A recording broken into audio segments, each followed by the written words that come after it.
సంజయ్ని చూడ్డానికి వెళ్ళినంత మాత్రాన నేను మారిపోయానని కాదు, నన్ను నమ్మి వచ్చిన మీ అందర్నీ అవమానించినట్టు కాదు. ఆఫీసులో సమస్య వచ్చినప్పుడు, వాడికి ఒంట్లో బాలేదని తెలిసినప్పుడు నాలో అమ్మ మాత్రమే నన్ను నడిపించింది. మరి ఇంకెందుకు ఆలస్యం?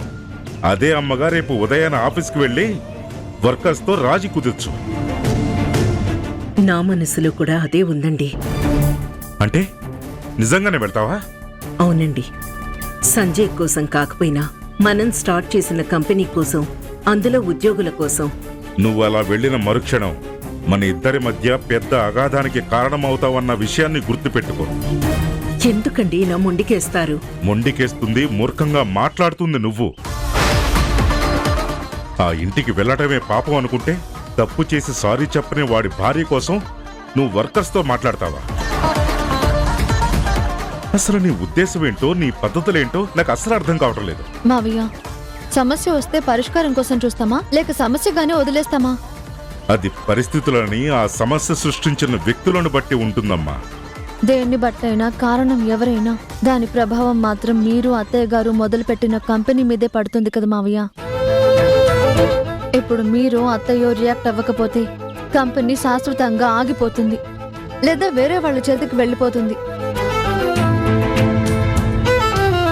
ఇప్పటికీ మీ గురించి, అత్తయ్య గురించి వర్కర్స్ గొప్పగా మాట్లాడుకుంటూ ఉంటారు. వాళ్ళ గురించైనా మీరు కోపాన్ని తగ్గించుకుని నిర్ణయం మార్చుకోండి మావయ్య.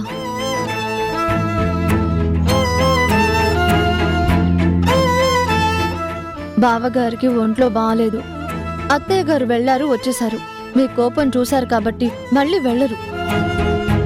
ఇప్పుడు వర్కర్ స్ట్రైక్ గురించి మాత్రమే ఆలోచించండి. కోపంలో అన్న మాటలు తప్పటం మీ అత్తయ్యకి సులువేమో కానీ గతాన్ని దృష్టిలో పెట్టుకుని తీసుకున్న నిర్ణయాన్ని మార్చుకోవటం నా వల్ల కాదు.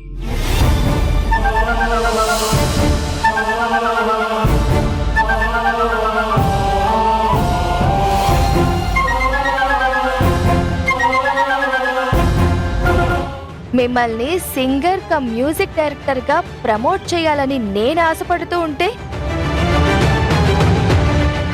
మీరు మాత్రం ఏం రెస్పాండ్ అవ్వకుండా ఏమీ తెలియనట్టు ఇలా మాట్లాడతారా? నువ్వు ఆల్బమ్ గురించి మాట్లాడుతున్నావా? మరి మీరు దేని గురించి అనుకున్నారు? దేని గురించి అనుకోలేదు. సడన్ గా ఫోన్ చేసి సీరియస్ అవుతుంటే నాకు స్ట్రైక్ అవ్వలేదు. అంటే మీరు నా ప్రపోజల్ గురించి సీరియస్ గా లేరన్నమాట. నా కోసం అంత డబ్బు ఖర్చు పెట్టడం రిస్క్ అనిపిస్తుంది. ఆ రోజు అంత డీటెయిల్డ్ గా ఎక్స్ప్లెయిన్ చేసినా ఇంకా రిస్క్ అంటే ఎలా? ఆల్రెడీ ఊళ్ళో ల్యాండ్ కొనడానికి బయ్యర్స్ రెడీగా ఉన్నారు. యుఎస్ లో ఫ్రెండ్స్ అమౌంట్ ట్రాన్స్ఫర్ చేయడానికి రెడీగా ఉన్నారు. మనం స్టార్ట్ చేయడమే ఆలస్యం. చేద్దాం, కానీ సక్సెస్ రిజల్ట్స్ గురించి కూడా ఆలోచించాలి కదా.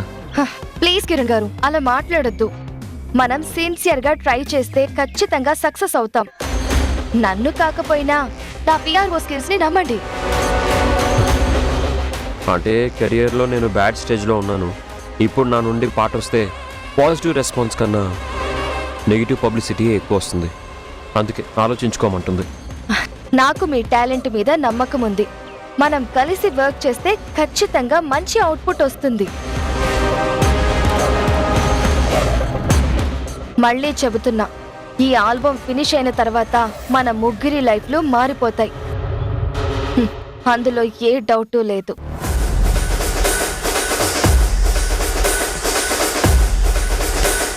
మీరు మా ఇంటికి వస్తే ఈ ప్రాజెక్ట్ గురించి ఇంకా డీటెయిల్డ్గా డిస్కస్ చేసుకుందాం. మీకున్న డౌట్లన్నీ ఫోన్లో కన్నా డైరెక్ట్గా అయితే క్లారిటీ బెటర్గా ఇవ్వచ్చని నాకు అనిపిస్తుంది. సరే, నేను ఆలోచించుకొని కాల్ చేసి చెప్తాను.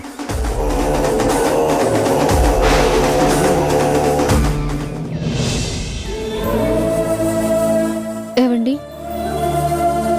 నువ్వెక్కడికి వెళ్ళొస్తున్నావు? అంటే సంజయ్ బావ గారికి ఒంట్లో బాగాలేదని తెలిసి వాళ్ళ ఇంటికి వెళ్ళాను. బుద్ధుందా లేదా? ఆ గడప తొక్కనని శపథం చేసి ఆ ఇంట్లో వాళ్ళకి శాపనార్థాలు పెట్టి మళ్ళీ ఎలా వెళ్ళగలిగావు? అంటే అత్తయ్య గారు కూడా వస్తానని చెప్పారు. నన్ను కూడా రమ్మంటే వెళ్ళాను. ఉత్తమ కోడలను నిరూపించుకోవడానికి నువ్వు, అత్యుత్తమ అమ్మ అని నిరూపించుకోవడానికి మా అమ్మ. ఎందుకు ఇద్దరు అంత తాపత్రయపడుతున్నారు? తాపత్రయం కాదండి, పాపం సంజయ్ బావ గారి పరిస్థితి చాలా సీరియస్గా ఉంది. అమ్మగా అత్తయ్య గారు వచ్చారు. నా వాళ్ళు అనుకుని నేను వెళ్ళాను. నీ వాళ్ళు కాదు, నేను కాదనుకున్న వాళ్ళు. నువ్వు కూడా దూరంగా ఉండాల్సిన వాళ్ళు. పాపం పుణ్యం తేడా లేకుండా అమ్మా నాన్నల్ని ఇంటి నుంచి వెళ్ళగొట్టాడు. వాడి మీద జాలిపడ్డానికి నీకు జ్ఞానం లేదా? ఏంటండి మీరు కూడా మావయ్య గారిలాగే మాట్లాడుతున్నారు? చేసిన తప్పుకి శిక్ష పడుతుందని తెలిసిన ఎవ్వరైనా ఇలాగే మాట్లాడతారు. తప్పులకి శిక్షలే సమాధానమైతే భూమి మీద ప్రాణుల కన్నా రాళ్ళు రప్పలే ఎక్కువగా ఉంటాయి. సంజయ్ బావగారి వల్ల తప్పు జరిగింది, ఒప్పుకుంటాను. కానీ అదే మనసులో పెట్టుకుని ఆవేశపడితే ఎలా? పశ్చాత్తాపానికి అవకాశం ఇవ్వకుండా బంధాలని దూరం చేసుకుంటారా? ఏది బంధం? ఎవరిది పశ్చాత్తాపం? జన్మనిచ్చిన అమ్మా నాన్నల్ని బయటికి పంపినవాడు, సొంత చెల్లెలి నిశ్చితార్థానికి ఇంటికెళ్ళి కార్డిచ్చినా రానివాడు, పెళ్ళాం మాటే నమ్మేవాడు, వాడికి బంధం విలువ తెలుసా? బతికున్నంత కాలం చేసిన తప్పులకి పశ్చాత్తాపడతాడా? అంత అవమానించిన అమ్మని ఆ ఇంటికి వెళ్ళొద్దని చెప్పాల్సింది పోయి వెంట పెట్టుకొని తీసుకెళ్లడమే తప్పు. అది సరిపోనట్టు ఇప్పుడు నన్ను కన్విన్స్ చేయాలని చూస్తున్నాం. నాకున్న కోపానికి ఇంటికెళ్ళి అమ్మ చేసింది కూడా తప్పని చెప్పాలనుకున్నాను. వద్దండి, దేవత లాంటి అత్తయ్య మీద కోపడద్దు. ఎప్పుడు లేంది సడన్ గా కంపెనీలో స్ట్రైక్ అవుతున్నందుకు అత్తయ్య గారు చాలా బాధపడుతున్నారు. వర్కర్స్ తో మాట్లాడతానని అత్తయ్య చెప్తుంటే మావయ్య అస్సలు ఒప్పుకోవడం లేదు. ఆ కంపెనీ మనది కానప్పుడు ఎందుకు ఒప్పుకుంటారు? అయినా ఆ సమస్య కూడా మనది కాదు. ఈ విషయంలో మాత్రం నాన్నే కరెక్ట్. గుడ్డిగా మా అమ్మని సపోర్ట్ చేయడం కాదు, ఎవరు ఎలాంటి వాళ్ళో, ఎవరికి ఎంత విలువివ్వాలో తెలుసుకో.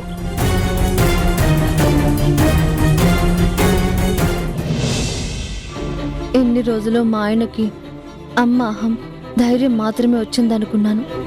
కానీ నాన్న ఆలోచనలు, కోపం కూడా సేమ్ టు సేమ్ దిగిపోయాయి. అందరూ ఇలా వ్యతిరేకిస్తుంటే పాపం అత్తయ్య ఈ ప్రాబ్లంని ఎలా డీల్ చేస్తారో ఏంటో.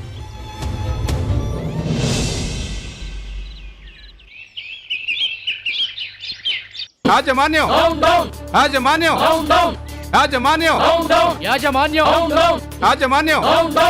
యాజమాన్యం యాజమాన్యం యాజమాన్యం యాజమాన్యం యాజమాన్యం యాజమాన్యం యాజమాన్యం యాజమాన్యం యాజమాన్యం